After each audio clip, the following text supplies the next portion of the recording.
Trump transforms democracy to dictatorship, a warning America can't afford to ignore. That's the title of my op-ed over at HartmannReport.com today.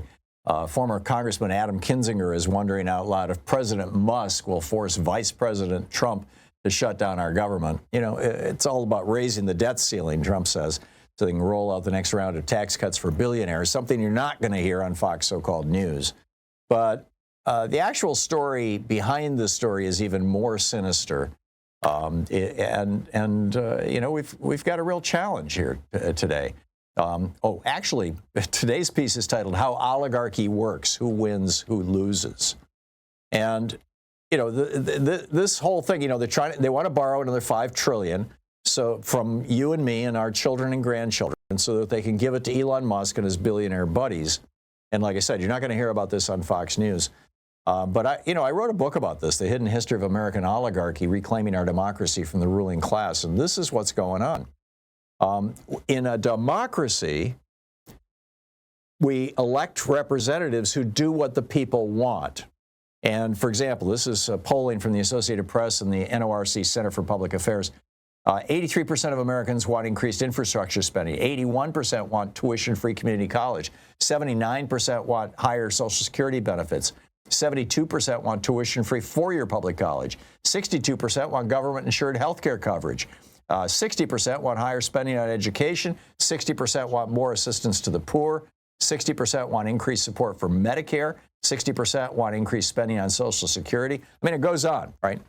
None of these things, these are all the things that Democrats want to do, and these are all things that Republicans oppose. So what do Republicans want? Well, the Republican agenda is not a small d Democratic agenda. It's not a democracy agenda. It's not what the people want. It's what the billionaires want. This is the list of, you know, in their priorities. Number one, they want tax cuts for billionaires and giant corporations. They want to extend that tax, you know, the Trump tax cuts beyond next year. They want deregulation of environmental, financial, and food safety protections for average Americans so that they can increase corporate profits. They want to repeal Obamacare and cut access to Medicaid to make more money for the insurance giants. They want to build a wall on the Mexican border and increase deportations. They want hundreds of billions more for defense contractors and private prisons. They want voter suppression and gerrymandering for political gain. They want to criminalize abortion, and they want preemption laws so that red states can prevent blue cities within those red states from, for example, having tighter environmental regulations, higher minimum wages, tighten gun control laws, and protect women's access to health care. So those are that's the agenda of the Republicans. Now, how did this happen? Well, this all started when Lewis Powell got put on the Supreme Court back in 1972. In 76, you had the Buckley decision that said billionaires can fund campaigns. In 78, you had the Bellotti decision saying corporations can do the same because they're persons too.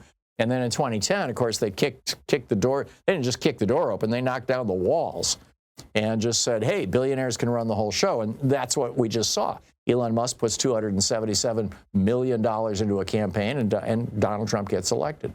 And now Elon Musk is calling the shots. This is not democracy. What we are looking at right now is full-blown oligarchy.